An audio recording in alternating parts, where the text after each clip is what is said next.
Thank you for joining us for our Halloween reading of Edgar Allan Poe's The Masque of the Red Death. We will begin once everyone has entered the crypt.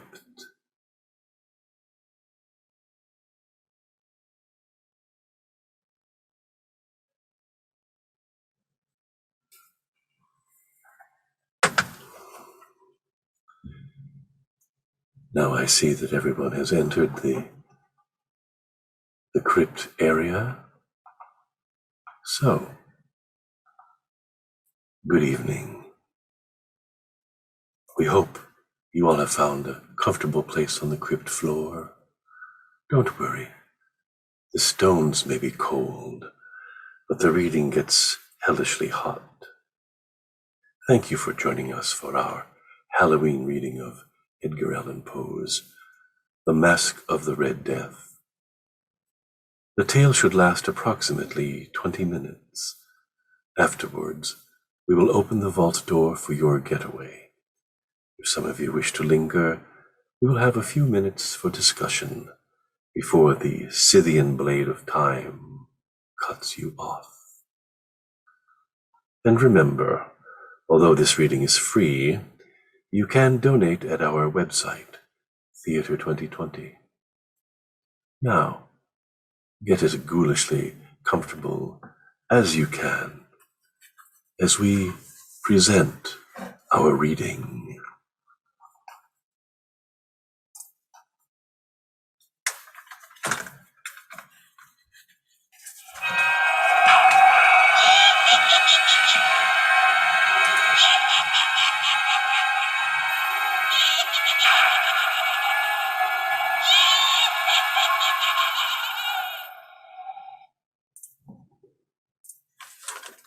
The Masque of the Red Death by Edgar Allan Poe. The Red Death had long devastated the country. No pestilence had ever been so fatal or so hideous. Blood was its avatar and its seal, the redness and the horror of blood. There were sharp pains and sudden dizziness, and then profuse bleeding, and the whole seizure, progress, and termination of the disease, with the incidence of half an hour. But the Prince Prospero was happy. When his dominions were half depopulated, he summoned to his presence 1,000 hale and light-hearted friends from his court, and with these retired to the deep seclusion of one of his castles. This was an extensive and magnificent structure, the creation of the prince's own taste. A strong and lofty wall girdled it in, with gates of iron. The courtiers, having entered, brought furnaces and massy hammers, and welded the bolts. They resolved to leave means neither of ingress nor egress. The abbey was amply provisioned. With such precautions, the courtiers might bid defiance to contagion. The external world could take care of itself. In the meantime, it was folly to grieve, or to think. The prince had provided all the appliances of pleasure.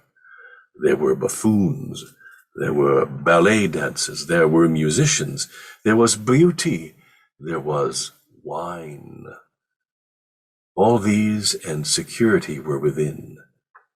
Without was the Red Death. It was towards the close of the 5th or 6th month of this seclusion, and while the pestilence raged most furiously abroad, that the Prince Prospero entertained his 1,000 friends at a masked ball of the most unusual magnificence. It was a voluptuous scene, that masquerade. But first, let me tell you of the rooms in which it was held. These were 7, an imperial suite, each with no exterior window, but a tall, narrow Gothic window that looked out upon the closed corridor. At the eastern extremity The room was hung in blue, and vividly blue was its window. The second chamber was purple in its ornaments and tapestries, and here the panes were purple. The third was green throughout, and so were the casements. The fourth was furnished and lighted with orange, the fifth with white, the sixth with violet. The seventh apartment was closely shrouded in black velvet tapestries that hung all over the ceiling and down the walls, falling in heavy folds upon a carpet of the same material and hue. But in this chamber only, the color of the window failed to correspond with the decorations. The panes here were scarlet, a deep blood color. Now, in no one of the 7 apartments was there any lamp or candelabrum, but in the corridors that followed the suite, there stood opposite to each window a heavy tripod bearing a brazier of a fire that projected its rays through the tinted glass and so glaringly illumined the room. And thus were produced a multitude of gaudy and fantastic appearances. But in the western or black chamber, the effect of the firelight that streamed upon the dark hangings through the blood-tinted panes was ghastly in the extreme, and produced so wild a look upon the countenances of those who entered, that there were few of the company bold enough to set foot within its precincts at all. It was in this apartment also that there stood against the western wall a gigantic clock of ebony. Its pendulum swung to and fro with a dull, heavy, monotonous clang. And when the minute hand made the circuit of the face, and the hour was to be stricken, there came from the brazen lungs of the clock a sound which was clear and loud and deep and exceedingly musical, but of so peculiar a note and emphasis that, at each lapse of an hour, the musicians of the orchestra were constrained to pause momentarily in their performance, to hearken to the sound. And thus the waltzers perforce ceased their evolutions. There was a brief disconcert of the whole company. But when the echoes had fully ceased, a light laughter at once pervaded the assembly, with whispered vows that the next chiming of the clock should produce no similar emotion. And then, after the lapse of 60 minutes, there came yet another chiming of the clock, and then, with the same disconcert and tremulousness, meditation as before. But, in spite of these things, it was a gay and magnificent revel. The tastes of the Duke were peculiar. He had a fine eye for colors and effects.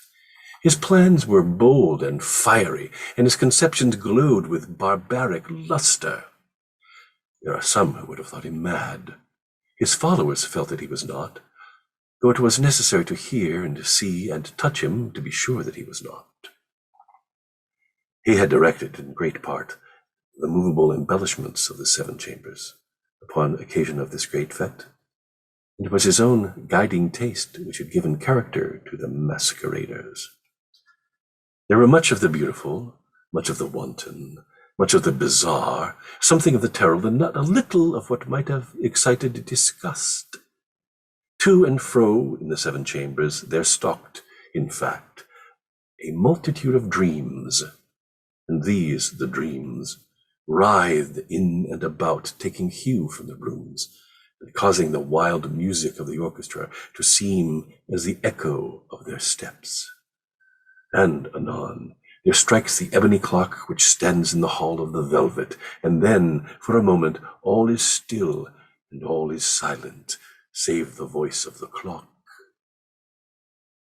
The dreams are stiff frozen as they stand, but the echoes of the chime die away.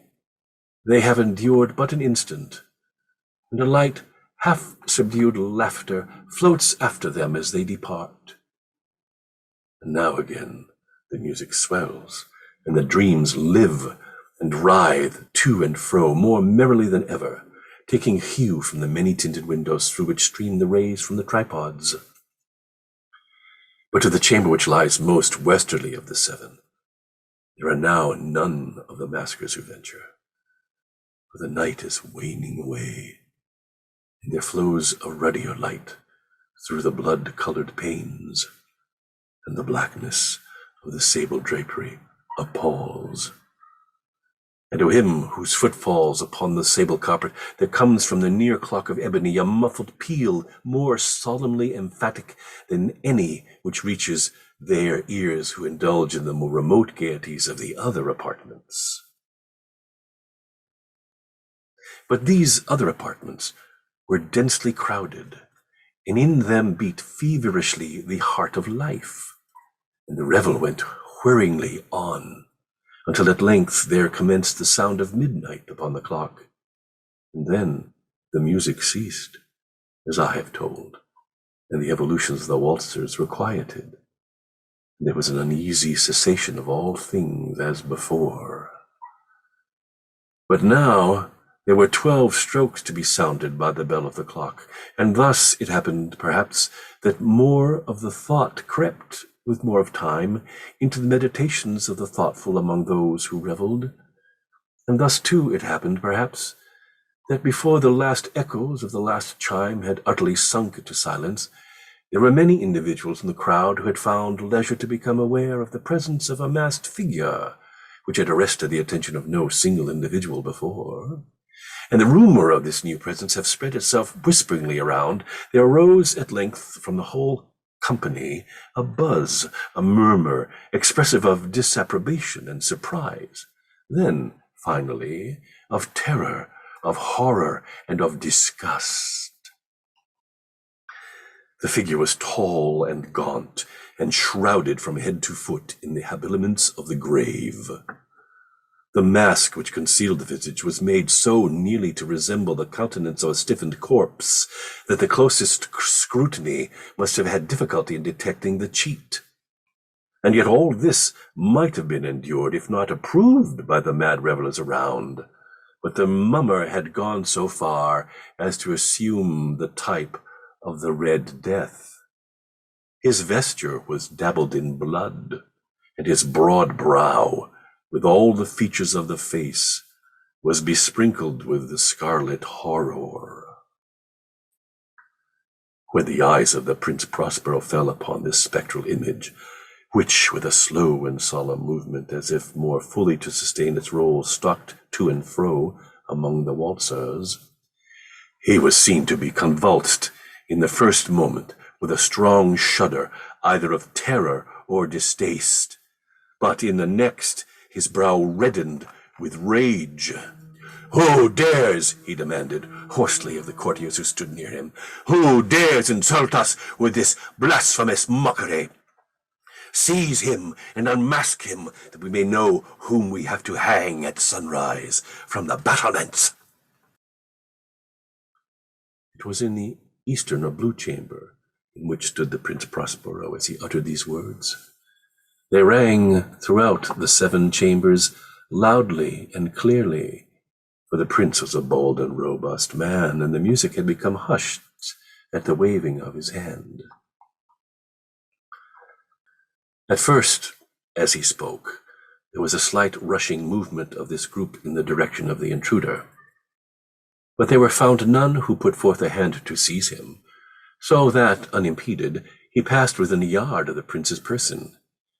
While the vast assembly, as if with one impulse, shrank from the centers of the rooms to the walls, he made his way uninterruptedly, but with the same solemn and measured step which had distinguished him from the first. Through the blue chamber to the purple, through the purple to the green, through the green to the orange, through this again to the white, and even thence to the violet. Every decided movement had been made to arrest him. It was then, however, that the Prince Prospero, maddening with rage and the shame of his own momentary cowardice, rushed hurriedly through the 6 chambers, while none followed him on account of a deadly terror that had seized upon all. He bore aloft a drawn dagger and had approached in rapid impetuosity to within 3 or 4 feet of the retreating figure, when the latter, having attained the extremity of the velvet apartment, turned suddenly and confronted his pursuer. There was a sharp cry, and the dagger dropped gleaming onto the sable carpet, upon which, instantly afterwards, fell prostrate in death the Prince Prospero. Then, summoning the wild courage of despair, a throng of the revelers at once threw themselves into the black apartment, and, seizing the mummer, whose tall figure stood erect and motionless within the shadow of the ebony clock, gasped in unutterable horror at finding the grave cerements and corpse-like mask which they handled with so violent a rudeness untenanted by any tangible form. And now was acknowledged the presence of the Red Death. He had come like a thief in the night, and one by one dropped the revelers in the blood-bedewed halls of their revel, and died each in the despairing posture of his fall. And the life of the ebony clock went out with that of the last, and the flames of the tripods expired, and darkness and decay and the Red Death held illimitable dominion over all. The end.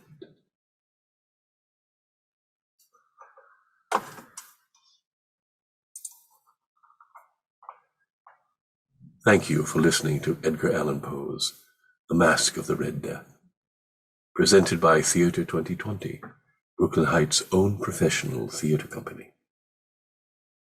You may now leave the crypt of your own accord. And if you are so compelled, go to www.theater2020.com. That's THEATER 2020. And click the Support Us button. Stay tuned for upcoming info on our continuing 2021-2022 virtual and live performance season. Good night and happy Halloween.